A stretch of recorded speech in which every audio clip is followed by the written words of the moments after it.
remarkable treasure trove of black life, family life, in Philadelphia and in the military in the 1940s during World War II that had just been found in a garbage can.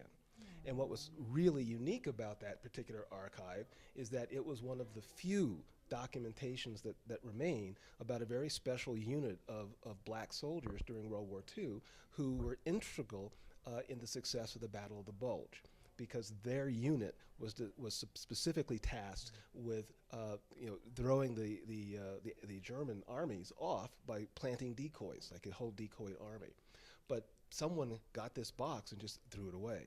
So people don't know the value, and also, it also takes up space, and so, which is the great thing about the whole digital archive, because now with things digitally, you can actually, like our Instagram campaign, it doesn't take up space, but it's still there, and the images are there, the stories, and our connections. And it's important for people to look at those digital images in exactly the same way as we treat those physical photographic artifacts. 50 years, 100 years from now, those are the people we'll be looking to try to tell the history of this time. Right, Yeah, right. as a filmmaker, I've been making films for over 25 years now. Now, real quick, but as a photographer, I've been finding this out here at Sundance recently. It seems like photographers migrate to filmmakers. Is that correct? I mean, because I asked these, I said, some director of photography and a couple other people, I said, what did you do before? Oh, I was a photographer. Yeah, I think that's my story. I started out as a photographer, Right, and exactly. So I think that they do, because it's about, like, if you're a photograph is an amazing recreate it. I think it's a story. It is a story, and It's a visual story caught, encapsulated in time for a second. Absolutely. And there's a reason, and this is the story within the photograph. There's a reason why every photograph is taken. And part of our interest as viewers is trying to figure out why. Oh, I like that. There, Yeah. Right? Very good. We quote this line in the film, the photograph is the quickest way to connect one heart to another. Oh, I like that too. And Okay, I like this. Okay. Right, and so the whole idea within the image, and why images are so attracted to us, or we're so attracted to them, is to try to figure out what was that moment in time, that connection between the subject and the person taking that photograph. Oh, I like that. And I would just add on that is from photographer to filmmaker. Okay. I think it's not like you leave photography behind, but it's really about taking it to the next level. It's an extension. It's an extension, exactly, and telling story over time. That's the difference between photography and film, is that with photography, it's frozen in time, and with film, you're actually telling a story over 20 minutes, half an hour, 2 hours, 6 hours. Netflix, you can tell a story over 12 hours, or 40 hours or 65 hours. And so I think it really, just what you said it's about storytelling, and but I constantly find myself wanting to go back to the photograph because it's elemental. You don't have to raise money to make art, and tell a story with a single image, And I think there's something about about images where you look into someone's eyes. You look into the eye, especially on a photograph of a face. Mm-hmm. There's something about our eyes that capture that individual. There's something intriguing. There's something human about us that want to know about that. I don't know if it's the individual. I don't know if it's the spirit. I don't know if it's the soul. I don't know what it is. It's all of and those we're things, just and it's just when I see something, especially when we're looking at face, it's like everything is in the eye. The story's in the eye, and so it's quite intriguing when you see a photograph. Doesn't matter who it is. Who is that person?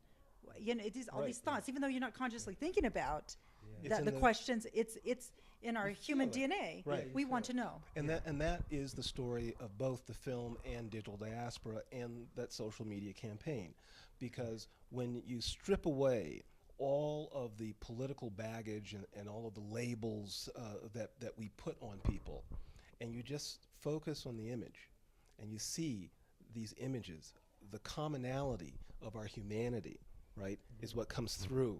And that's what really is most important. And that's why we say one world, one family. Digital diaspora is one world, one family. It's to look at and celebrate that which unites us as human beings. That's our common shared values, our common shared experiences. And I think that's one of the reasons why, what we're every time you go down and look at our kiosks, people are enthralled. Even if they're not printing anything, they Right, first it's intriguing. they come and they start scrolling, and then they're inspired to go off and take a picture and upput their own. So our goal with the transmedia project, the film and the installation and the website is to have them travel together. So we're going to be releasing the film theatrically over the next year, and the ideal is that in each of the theaters there's going to be a kiosk, so people can come and see our film, because in the film you see 950 images. The film is almost completely photographs, but you don't realize that as you're watching the film.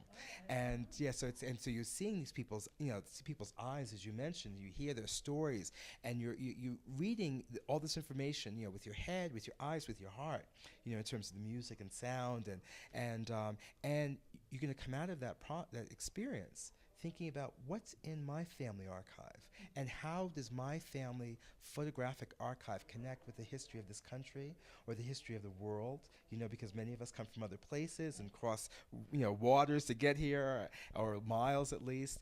And so the idea is that this project will continue to be a transmedia project throughout the distribution of the film, and we are launching it here at Sundance. So this is actually one of the first interviews that we've done that really focuses on the transmedia, and as it continues, it'll probably evolve. I agree. And so Well, and the other important thing is that this is accessible to everybody, right? So much of our culture, in terms of the popular culture and popular imaging, is focused on a very select few, right? The celebrity culture. What we're focused on, and what you see in the film, those are just vernacular photographs. Those are families. Those were never really meant to be shared in a public way.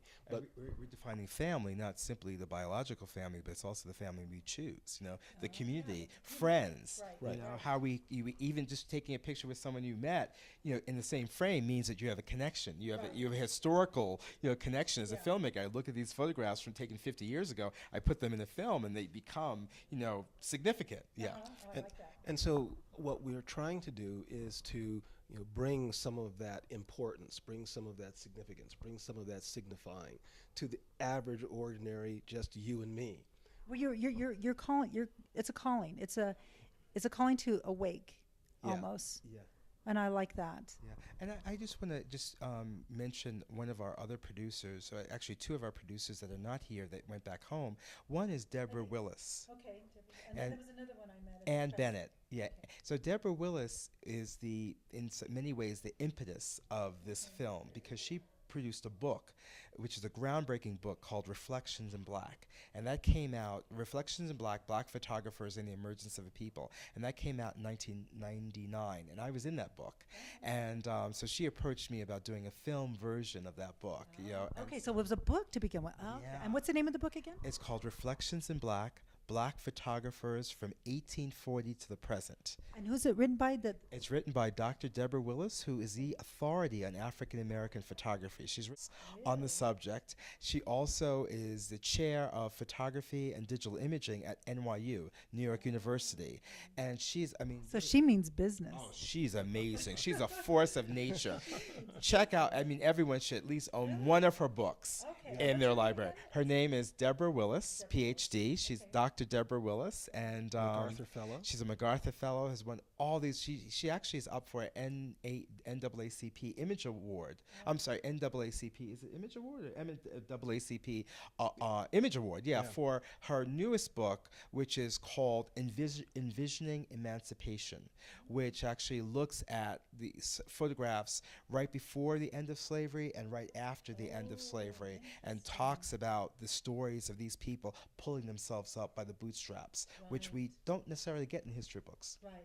And it's interesting you said about the history books, because, everybody has their own history, and sometimes someone else is telling your history, and it's not always correct. That is the story of the film. It's trying to deconstruct what we think we know about American history broadly, but African American history in particular. And then through the Digital Diaspora Project, we're then exploding that